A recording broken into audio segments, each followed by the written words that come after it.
Zohran's earliest memories of New York were not of skyscrapers or shining lights. They were of cramped subway rides, the constant noise from street vendors, and the smell of his mother's warm chai waking him up before dawn. The family lived in a small apartment in Astoria. Queen's 2 rooms, thin walls, and a window that faced a brick wall. Rent ate most of his father's income, and what remained went to groceries and utilities.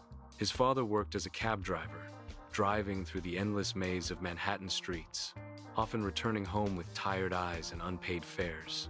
His mother, a social worker, spent her days helping people who barely had more than her family did: immigrants, single mothers, the elderly abandoned by their own children.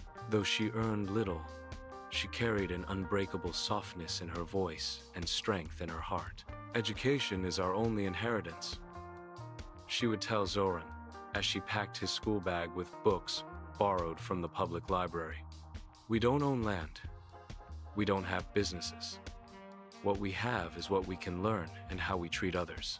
Zohran studied at a public school where the classrooms were overcrowded, the lockers were dented, and textbooks were often outdated. But he listened. He wrote. He observed. He noticed how teachers struggled to make ends meet, just like his parents. He noticed how some of his friends disappeared from class because their families were evicted overnight.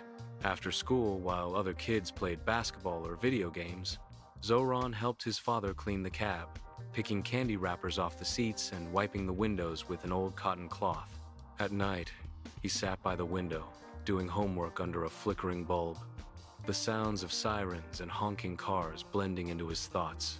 One winter night, the heating system in their building broke down. The landlord refused to fix it for weeks. Tenants wore jackets indoors. Small children slept under piles of blankets. Elderly neighbors fell sick. Zohran watched his mother organize the tenants, writing petitions, calling housing authorities, knocking on every door. She didn't yell or threaten. She simply reminded everyone, "We deserve to live with dignity." The heater was repaired 3 days later. That moment stayed with him forever. Power did not always come from money or position. It could come from unity, from courage rooted in kindness.